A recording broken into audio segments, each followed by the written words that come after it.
بالله من الشیطان الرجیم بسم الله الرحمن الرحیم. څو ورځونه د کورمي کې او بیا لږ منخلونی ووري مسلسل او ډیر انجوای والا موسم دی. رسول مرګي نه پښتنه کوو د اسلام آباد نه راغلي دي ځای. سلام علیکم. وعلیکم السلام. مو د اسلام آباد نه خاص کر د موسم پر راغلي دا ووري هغه شوی دی زیات موسم ډیر کولې دی او پړشینو ډیر خسته او غل زوی دی وسکو او بس مین دال دی څو مسلې دی ورکی څاغوي کې روډونه مسلې دی ورکی بجلی ورکی نشته دی او خاص کر نه ډیر مسلې دی انټرنیټ دوست ډیر کام هغه کیږي موبایل کې چارجونه مرجونه نشته نور موږ موبایل کې چارجونه فوټوګرافي وغیرہ او کچھ جی پړشینو لوکس حال کو دا خایو کنه بهر حال کو دا او بد قسمته سره دال تیمو هغه نشته دی سہولیت هغه شي نشته دی کنه څو ټوریزم ته روشي او د سیڅ هغه سہولیت متنشته روډونه ډیر زیات خراب دي سکوم دی هغه ډیر کم هغه کې کم سہولیت کی دي نو حکومت دا هغه ریکوست کوو چې دینی ټوریزم تاسو لږ زیات خیال وساتوي کنه دا لږ زیات وچات کړئ.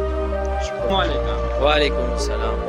مرګلیا ته د کورمي په لیوال څنګه خبرې کوي او بل منخلو کوم سم څنګه خبرې کوي؟ ماشاءالله وی کورما دور خلی ده هاد نشتا خب قسمت داده ته کورمی که سهولیات نشتا سهولیات اون کورما پوت ده کنی کورما دور خسته ده نور زینا هیڅ یا نه دی کورمی په لحاظ کې خو حکومت ته مدا اپیل کوو چې دغه سہولیات راولي روډونه لګ جوړ کې نیټ سرویس صحیح کې او بجلی راولي نه کورما ډیره خسته ده حکومت ته وګوره امن په ذریعہ لګ هیول وکی امن سروشي نه ان شاء الله ډیر کله زوید دل د بخال کړی ارزینه برسي ځکه چې ډیر زیات هستا ده خو حکومت ته وګوره چې د سہولیات ډیر راولي بیا به ډیر خال کړی دل دا مسله د سیده چې بجلی ډېرې مسلې دي او روډو مسلې دي دا مسلې ډېرې دي کې نور هوټلې موټلې دور خاص څه نشته نه دغه نه په کور خیال وساتي د دن ګټې می توان کړی دی ملا په نیمه شپه اذان کړی دی د دن ګټې می توان کړی دی ملا په نیمه شپه اذان کړی دی په ما مړی بیا ژوندی څنګه عجب تاسو سره نه جانان کړی ماشاءاللہ. السلام علیکم. بسم اللہ الرحمن الرحیم. آج ہم کھڑے ہیں پڑچنار لکمان خیل گاؤں میں. آئیے ہم دیکھتے ہیں یہ لوگ اسلام آباد سے آئے یہ پڑچنار کے بارے میں ان کا کیا خیالات ہیں. السلام علیکم. آپ پڑچنار کے بارے میں کیا تاثرات رکھتے ہیں اور یہ خوبصورتی کے لحاظ سے آپ کیا کہنا چاہتے ہو؟ ماشاءاللہ سے پڑچنار بہت ہی خوبصورت علاقہ ہے لیکن بدقسمتی ہماری یہ ہے کہ حکومت اس کی طرف توجہ نہیں دیتی. اگر حکومت توجہ دے نیٹ سروس پہ دھیان دے بجلی پہ دھیان دے روڈوں پہ دھیان دے تو ادھر ٹورزم بہت اچھی طریقے سے آئیں گے. ماشاءاللہ سے پڑچنار بہت ہی زیادہ حسین ہے. اس کی جگہ اگر آپ دوسری جگہ کو دیکھیں اس سے زیادہ حسین ہے مگر بدقسمتی ہماری یہ ہے کہ ادھر سہولیات نہیں ہے. یہاں پہ آپ کو مین مسئلہ کیا کیا درپیش آ رہا ہے؟ سب سے جو بڑا مسئلہ ہے بجلی کا بہت زیادہ مسئلہ ہے. 24 گھنٹوں میں میرے خیال میں 2 گھنٹے ہی بجلی آتی ہے تو یہ سب سے بڑا مسئلہ یہ ہے پڑچنار کا. اور ہم امید کرتے ہیں اگر حکومت اس کی طرح توجہ دے تو بہت فائدے ہوں گے عوام کے لیے بھی فائدے ہوں گے کیونکہ عوام کے لیے اس طرح کے فائدے ہوں گے کہ ٹورزم آئیں گے وہ چیزیں خریدیں گے بہت سارے وہ لوگ انویسٹ کریں گے ادھر تو سب کو فائدہ ہوگا. تو ہم حکومت سے اپیل کرتے ہیں کہ ادھر توجہ دے ٹورزم پہ توجہ دے روڈوں پہ توجہ دے بجلی پہ توجہ دے اور ہوٹلس پہ توجہ دے کہ ادھر ہوٹلس بنائے لوگ آئے. تو میں حکومت سے یہی اپیل کرتا ہوں. اور یہاں پہ آپ کا لوگوں کا مہمان نوازی کس طرح آپ دیکھ سکتے ہیں؟ ماشاءاللہ سے ادھر بہت ہی زیادہ مہمان نوازی ہے. ہر کوئی آپ کو چائے پانی کا پوچھے گا ماشاءاللہ سے سب بہت ہی مہمان نواز ہے. اور یہاں پہ ٹورزم کے لیے کون کون سی مشکلات درپیش ہے آپ کے سامنے؟ مجھے تو لگتا ہے کہ ادھر ہوٹلز نہیں ہے اور دوسری بات سب سے بڑی بات جو ہے بجلی نہیں ہے. ادھر بجلی کا بہت ہی زیادہ مسئلہ ہے. بہت شکر ہے. حال میں اگر حکومت اس کی طرح توجہ دے تو ٹورزم بہت ہی اچھی طریقے سے بڑھ سکتی ہے. یہاں اگر حکومت سہولیات فراہم کرے بجلی فراہم کرے مطلب اور بہت ساری چیزیں فراہم کرے تو یہاں بہت اچھی سے ٹورزم بڑھ سکتی ہے. ماشاءاللہ. اور یہاں پہ آپ کو حال احوال یعنی حالات اوقات یعنی جنگ وغیرہ اس بارے میں کچھ اندیشہ وغیرہ تو نہیں ہے آپ کو؟ نہیں اب تو بالکل ماشاءاللہ سے امن آ گیا ہے. حکومت نے بہت اس میں ہیلپ کی ہے ہماری بہت امن ہے. اب کسی کو ڈرنے کی کوئی ضرورت نہیں ہے ماشاءاللہ. اور موسم وغیرہ آپ لوگ انجوائے کر رہے ہو یا مشکل ہے؟ ماشاءاللہ سے موسم بہت ہی پیارا ہے. ماشاءاللہ سے برف باری 3-4 دنوں سے ہو رہی ہے تو بہت ہی پیارا موسم ہے.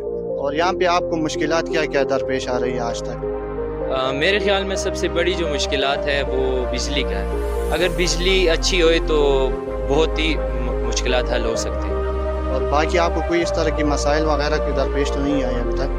नहीं, और कोई भी मसाइल नहीं है। माशाल्लाह से पारा चिनार के लोग बहुत ही मेहमान नवाज है और ख़ास तौर पर लकमन खेल के लोग बहुत ही ज़्यादा मेहमान नवाज है। बहुत शुक्रिया। आखिर में इरफान भाई, आप हुकूमत से क्या मुतालबात करना चाहते हो कि यहाँ पे आपको क्या क्या फराहम कर दिया जाए? मेरे ख्याल में हुकूमत को यहाँ बहुत से सहूलियात फराहम करनी चाहिए, बिजली फराहम करनी चाहिए, नेट फराहम करनी चाहिए, क्योंकि हम इतने टैक्स देते हैं और इसके लिहाज से पराचिनार में कुछ भी नहीं किया उन्होंने। मैं यही हुकूमत से मुतालबा करता हूँ कि हम इतने टैक्स देते, इतने आपको टैक्स फराहम करते, तो हमें भी आप सहूलियात फराहम करें, बिजली फराहम करें, नेट फराहम करें, रोड्स बनाए। तो इस लिहाज से मैं इनको यही कहना चाहूँगा। आखिर बहुत शुक्रिया। मुसदेदा फैसला शेरने निकली ताला की खबर زه فاضل حسین د یو شعر ډلې کوم څه عجیبه غوندې سفر ته مې نیت کړی، عجیبه غوندې سفر ته مې نیت کړی، چاته مه وایه کیدای شي درته لاړ شم. شعر دی چې رنګ تغییر شي، وجود ستړی شي، زړه مات شي. رنګ تغییر شي، وجود ستړی شي، زړه مات شي. کله کله غم کېږي د حده زیات شي. د یو بل شعر دی چې چا په سرو سترګو ژړل د چا لپاره، چا په سرو شونډو خندل د چا لپاره، چا رنګونه مخ ته وکړل مخ یې سپین کړو، چا مخونه خپل وهل د چا لپاره. موږ د مینې په یو ګوټ پسې ړانده شو، چا شراب لب وڅښل د چا لپاره. که د للي خدیر مې نه وې، چېرته خندا چېرته زمونږ